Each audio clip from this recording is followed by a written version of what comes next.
Welcome back to the deep dive. Today we're diving into something really fascinating. It challenges a big societal idea, the art of being alone. We're going to unpack insights from a review of The Art of Being Alone by the writer and comedian Lane Moore. That's right. And our mission today really is to get into the complexities of solitude. We want to move past those, typical negative views of loneliness and find the kind of hidden power, the benefits that can come from spending real time with yourself. And this is all drawn from Moore's perspective. Yeah, she really doesn't hold back on tackling that societal fear, does she? How does she start challenging that perception? What's like the first angle she takes? Well, what's interesting is how she immediately reframes alone. It's not just personal, she says, it's a cultural.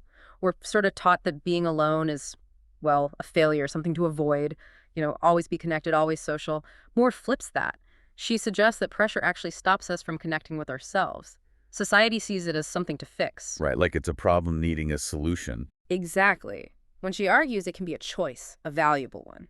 And that comes through so strongly because her approach is so personal, isn't it? She mixes her own stories with research on loneliness, connection.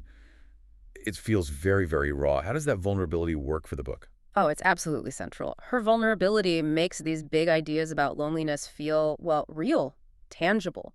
She's incredibly honest about her own mental health, feeling isolated. It's not some dry academic text. It feels like she's been But there. she gets it. Precisely. And that honesty, that rawness, it builds trust. You believe her insights because she shows you how they played out for her. It makes it incredibly relatable. hmm And that relatability really lands one of the book's biggest points. Being alone isn't the same as being lonely at all.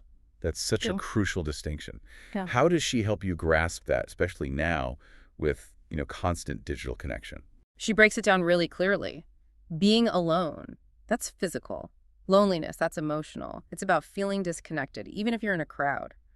Her key idea is that intentional solitude, choosing to be alone, can actually fight loneliness because it strengthens your connection with yourself. So paradoxically, being alone intentionally makes you feel less alone. Exactly. She gives examples of finding real self-connection in quiet moments, moments where maybe before she'd have felt isolated. It's about building that inner world. That completely shifts how you think about it. Yeah.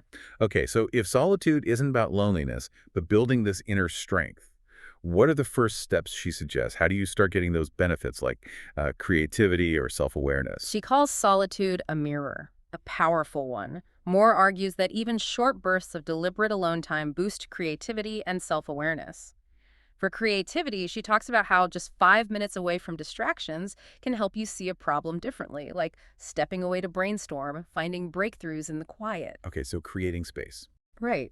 And for self-awareness, things like journaling or just, observing your thoughts for a few minutes, it helps you hear your own voice, figure out what you really want, separate from all the outside noise, understanding your authentic self.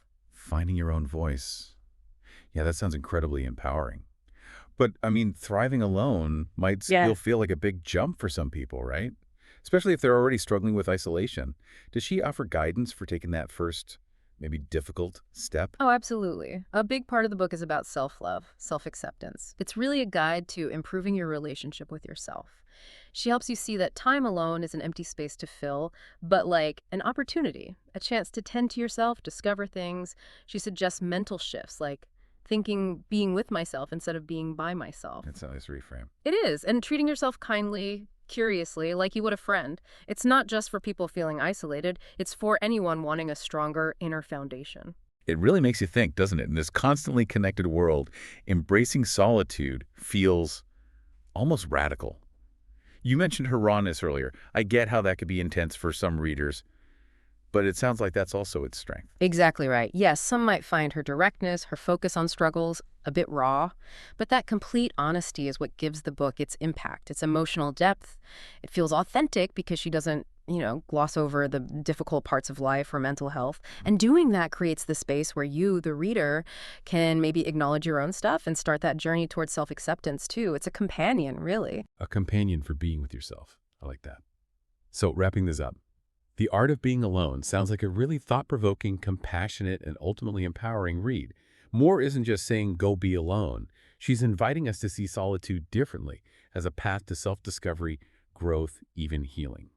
So, based on everything we've talked about, here's something to think about. How might intentionally embracing some moments of solitude in your own life, how might that lead to maybe unexpected discoveries or creative sparks for you?